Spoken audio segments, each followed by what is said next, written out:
Myra did not run. Apple distrusted that immediately. People ran when caught. They lied badly. They reached for weapons, doors, windows, gods, or excuses. Myra Block looked at the 4 people who had followed her across Fishbrook and adjusted the papers in her arms so their edges aligned. "You found the journal," she said. Wynne held it where she could see. "You left it." "I left several things." Her eyes touched the torn page in Iska's hand. "That was the least useful once the ship departed." Sebastian stepped between her and the rear hall. "We are looking for Malrick." "No," Myra said. "You are looking for someone who can take you to Malrick. That is a more difficult request." She looked at Apple. "And before you ask, yes, I know what he intends to do with the Emberkin eggs." Apple's hands went to his daggers. Myra did not flinch. "She wants to know whether we are going to kill her," Apple told Sebastian. He had not asked her. He did not need to. "Saru is correct," Myra said. The name struck harder than a threat. Apple's lips drew back from his teeth. His tail went rigid behind him. For an instant the rag lantern disappeared beneath temple smoke, burning leaves, and the weight of Karuma's ring against his chest. No one in Fishbrook should know that name. No one connected to Malrick should speak it. "Do not call me that." "Then I will not." Too quick, too reasonable, as if she had expected the answer and merely recorded it. Wynne studied the seams of her coat. Small warding knots had been sewn into the cuffs with dark red thread. Not active, not yet. Her gloves were marked with ink at the fingertips. A spellcaster who kept records, or a record keeper who had learned to defend them. "The eggs," Apple said. "What did he do?" Myra looked toward Johanna. "Not here." Johanna had heard enough to decide she wanted none of it. Behind the desk. She jerked her head toward a room. "Use that, break nothing." Halen remained outside the front entrance, watching the street. Sebastian led Myra into the back room. Wynne and Iska followed. Apple entered last and shut the door. The room contained a square table and 6 chairs. Myra chose the one with the clearest view of both exits. Of course she did. She set down the black folio but kept one gloved hand resting on it. "Now," Sebastian said. "Malrick, my sisters first. Where are they?" "Likely aboard the Sable Heron. They were meant to leave before noon." "And you?" "I waited for final confirmation that the test had succeeded. The captain left early." "That was not my question. It is the most accurate answer I have. If they sailed, I want your word that you will not pursue them or deliver them to Malrick." Sebastian pulled out the chair opposite her and sat. He did not remove his sword. Wynne remained standing. Iska placed herself beside the wall. Apple climbed onto the end of the table, close enough to reach Myra before any spell in her cuffs became active. Myra noticed. She noticed everything. "You will allow me and my sisters to leave," she said. "You will not kill us, injure us, imprison us, or deliver us to Malrick. In return, I will give you his route, his objective, the locations that matter to him, and a means of finding him." "You helped attack Fishbrook," Sebastian said. "I helped build the mechanism used to attack Fishbrook. A distinction for courts? A distinction for accuracy. 17 people are dead accurately." For the first time, something shifted behind Myra's precision. Not surprise. She had expected deaths. The journal had made that clear. But perhaps not 17. "The result exceeded the yard models," she said. Apple heard the words from the journal. Survival rate. "You counted how many would live," he said. Myra looked at him. "I counted how the cattle would move. Your patron counted the rest." She did not deny it. Sebastian leaned forward. "Why should we bargain with you?" "Because Malrick has already left Fishbrook. Because Travis is marching while we sit here. Because Halen is outside guarding the wrong door." Apple glanced toward the front of the building. Myra's eyes followed his. One step ahead, even now. Sebastian sat back. "You and your sisters leave unharmed. You give us everything you have promised, and you do not warn Malrick." "Agreed." Sebastian looked at Wynne. Wynne shrugged. It was Sebastian's play. Sebastian looked at Apple. Apple looked toward the front room, where Halen waited. Halen isn't going to like this. No, Sebastian said. He is not. Then he held out his hand to Myra. She looked at it for one heartbeat, removed her glove, and took it. Her fingers were cold and stained with ink. The bargain was made. Myra began 5 years earlier in Sanivore. Malrick wanted to make a cockatrice, she said. Apple stared at her. A real one? Iska asked. He would have accepted something close enough to improve the legend. At first the questions were small. Could a rat support a stinger? Could the venom gland remain viable? Could a goose be made to spit poison without poisoning itself? Questions, Sebastian said. Myra ignored the tone. They were experiments in modification, crude ones. Most failed. Most? Wynne asked. Most never survived long enough to be useful. Apple decided the questions themselves were bad enough. You joined him then? Wynne asked. No, he had enthusiasm and no method. A year later, he found me again in Sanivore. He had funding, equipment, and access to a tower beyond Greymark. He asked me to join him. The people financing the work called it an assignment, observer and handler. Who's funding? Sebastian asked. At the time, I believed St. Germain. And now? Now I believe the money may have come through Grimhallow. The room became quieter. Myra opened the black folio. Its pages were filled with the same narrow writing as the journal, diagrams layered over calculations, observations fitted into margins where no space appeared to remain.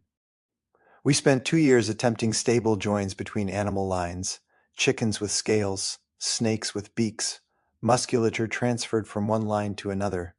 Most died within days, then one lived 3 weeks, another survived a month, another 3 months. And after that, they bred true enough to continue. Wynne looked down at the diagrams. You stabilized them. Malrick provided the ambition. I provided the records that kept us from repeating failures. No pride entered her voice. That made it sound more like pride. They moved between towers before traveling north to Dunmere. Malrick studied with an apothecary there. Myra catalogued materials from the Grimwood and recorded what each might contribute to the work. He disappeared for 3 days, she said. Sebastian's eyes narrowed. Where? I believe he entered Grimhallow. The forest, the tower at its center. Iska said, There are stories about that tower. There are stories about a vampire in it, Myra replied. When Malrick returned, he had changed. How? Wynne asked. Myra considered before answering. Less uncertainty, less sleep, more secrecy. He began treating people as materials rather than assistants. You were modifying living creatures, Sebastian said. That distinction arrived late. Yes. The single word stopped him. Myra did not defend herself. She merely continued. Travis had commanded 200 troops. Men among them began dying from blood loss. Travis later took control of the soldiers at Glarus and became more openly sadistic. You believe Malrick became a vampire, Wynne said. I believe something happened in Grimhallow. Malrick still walks in daylight. He does not appear to sleep or rest. Perhaps he was changed. Perhaps he serves as a familiar. I am a spellcaster, not a scholar of vampires. And your sisters? Sebastian asked. 9 of us worked under him. Willingly, at first, and later? Myra's hand tightened once against the edge of the folio. Later we understood that leaving would not be allowed until the experiment was complete. Apple watched her face. She gave him nothing else. When did you decide to run? He asked. When Malrick stopped asking whether the creations could survive and began asking how many people they could kill. The answer came too cleanly. Practiced. Perhaps true and practiced. Apple could not tell. Fishbrook was not research, Sebastian said. No, it was proof of scale. The journal again, North chosen for proof, Primary chosen for scale, Drovers chosen for spread. Myra saw recognition on Wynne's face. You read enough, she said. We read survival rate, Apple replied. This time she looked away first. At Glarus, Malrick had found an Emberkin vessel and a crucible. Myra could describe what he did with them. She could not explain what the vessel truly contained or how Emberkin reproduction worked. No one had told her, and Malrick had guarded the answer. He added emberkin essence to the joins, she said. It prevented rejection. Rodents grew larger than their lines should permit. Combined traits stopped collapsing after birth. Apple's claws pressed against the tabletop. The eggs, something taken from them, kept the changes stable. Taken how? I do not know. Apple leaned toward her. You write everything down. Everything I observe. Malrick did not allow me to observe that. Wynne said, would he have hidden it if the eggs survived? Myra looked at him. Yes, not an answer. Wynne knew it. Apple knew it. Myra knew they knew it. She continued before Apple could decide whether to draw a dagger.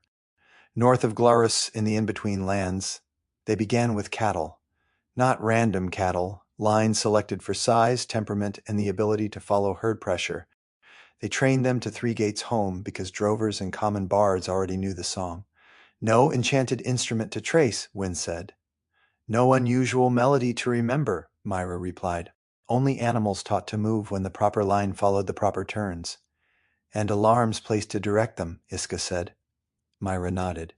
The yards were supposed to contain most of the movement. They did not, Sebastian said. No, the gates were narrower than the copied plans indicated. Too many people were outside yards. Once the first pens broke, the alarms multiplied the error. The error. 17 dead and a district broken, reduced to a word precise enough to fit in a margin. Myra closed the folio. Fishbrook was one trial. Malrick's purpose is larger. Your field journal gave us the sequence, Wynne said. Fishbrook, the Elder Tree Monastery, and Venom Thicket Tower. It did not tell us why those places matter. It gave you the design, Myra said, not the changes made after I wrote it. She unfolded a map across the table. 2 places ahead of them had been marked. Both belonged to the remaining Red 6 sequence, Venom Thicket Tower, the Elder Tree Monastery in Greenvale. An additional mark had been drawn beside the monastery. Apple recognized the location by the shape of the forest and the river bends drawn beside it. The monastery had another name, one he had shared with no one. T. Temple. His body went cold. What does that mark mean? Malrick believes the monastery's sacred work and its heartstone can amplify the ritual. No. Travis has been sent to secure it. Secure. A clean word. Apple heard the danger beneath it. Travis had become a danger to the temple itself, whether Malrick's ritual succeeded or not. Apple stood. No. His tail struck the table hard enough to move the inkpot. How many soldiers? Sebastian asked. I do not know how many remain with him. When did he leave? Long enough ago that you should not remain in this room. Apple jumped down. We go now. Sebastian did not look away from Myra. Sit. Apple showed his teeth. We need the rest, Wynne said quietly. Apple hated that Wynne was right. He climbed back onto the table but did not sit. Myra touched the Venom Thicket mark. Malrick needs components from the tower. Elven druids are helping him. Either he has promised to spare them or they expect access to the completed magic. The monastery matters because it stands upon the ley lines. Wynne bent over the map. Glarus. One theory holds that someone disturbed the line beneath the mountain and caused the volcano. Malrick believes the same network can carry a controlled pulse. From where? Sebastian asked. The Elder Tree Monastery. Myra placed one finger at the center of the route, then traced it toward the Elder Tree Monastery. He intends to use the monastery's heartstone to condition domesticated animals across the island. Not one yard, not one city. Every herd, stable, kennel, rookery, and workpen the pulse reaches. Apple stopped breathing. The heartstone of the Rue Temple was safe. Apple had hidden it beneath green leaves among roots and memory to keep it from pirates. Malrick could not have that one. But the Elder Tree Monastery, the Tea Temple, was old and hidden and sacred in its own right. It had a heartstone of its own. Now Malrick intended to turn that stone into a bell for the entire island. First, he would have to find it. Travis marching toward the Ti Temple made that less comforting. How long? Wynne asked. The calculations varied. 15 hours at the shortest, a day and a half at the longest. Sebastian's hand tightened against the table. How do we stop him? Deny him the monastery. Take Venom Thicket Tower before he finishes collecting what he needs. If the alignment is broken, he may never begin. May? Precision does not improve because you dislike uncertainty. Sebastian almost smiled. Almost. Myra looked down at the map. Stopping the ritual means reaching those places before he does. Finding Malrick himself is another matter. Unless one of you has access to a scrying spell, you are out of luck. Apple remembered the book. Heat crept beneath the fur of his face. He had carried it from Glarus, hidden it from all of them, and somehow failed to think of it while they discussed finding Malrick. Apple reached into his pack. He moved aside rope, a wrapped piece of food, and 2 tools that Sebastian insisted were burglary tools and Apple correctly identified as tools. From beneath them he drew the pale skin-bound book with less confidence than he would have preferred. He placed it on the table. Wynne went still. Sebastian stared. Is that the book from the buried library? Myra's composure broke for less than a second. That was in the library, she said. We did not bother taking it. Apple did, Sebastian said. You stole it, Wynne said. Apple drew himself upright. No, I checked it out. There was no one there to check it out. Then no one objected. Sebastian closed his eyes briefly. Neither of them had known. Apple had been careful. He had meant to remain careful for longer. You knew what it was? Wynne asked Myra. It draws answers from written records, she said. In the library, it could reach the archive around it. We expected the working to go dormant outside that structure, so Malrick saw no reason to carry it. Then she drew the book toward her and opened it carefully. The pages showed pies. Not words, not Malrick, illustrated recipes fixed in place from Apple's last request. Wynne looked at him. Apple lifted his chin. They are useful. Yes, Myra said. This one, it fixed on the last answer when it lost its anchor. Wynne came beside her. Myra removed a sheet of paper and began writing. Her hand moved quickly, every line small and exact. She diagrammed the ritual she believed would reawaken the book, noted the order of the marks, then wrote the name beneath them. Malrick Penn Bodrick. His true name? Wynne asked. The name the book should recognize. Should, Sebastian said. Myra did not look up. Precision does not require false certainty either. Wynne studied the ritual. Charged gems, you will need them. Where? Myra reached beneath her coat and produced a small iron key. Near Drover's yard. Go north to the red house, then take the first right. There is a cache beneath the rear stair. She placed the key beside the book. Magical protection? None. Physical? A lock. You have Apple. Apple picked up the key. Then why give me this? Myra looked at him. Courtesy. He distrusted that too. She replaced her glove and gathered the black folio. Sebastian remained seated. Your sisters, he said. Where do we find them? You do not. If the sable heron carried them out as planned, they are already beyond Fishbrook. If it did not, I will find them without alerting Malrick. Either way, you will not pursue them. Convenient? Accurate. Myra stood. No one stopped her. At the rear door, she paused and looked at Apple. Do not assume Travis intends only to occupy the monastery, she said. Then she left. Apple reached the door in time to see her pull up the hood of her cloak and disappear into the narrow lane behind the rag lantern.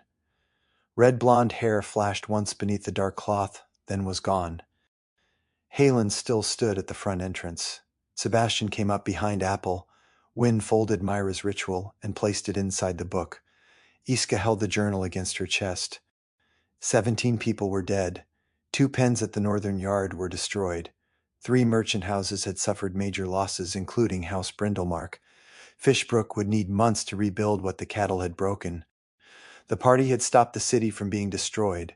Then they had promised safety to one of the people who planned it and allowed her to walk away. Apple looked toward the front room. Halen isn't going to like this.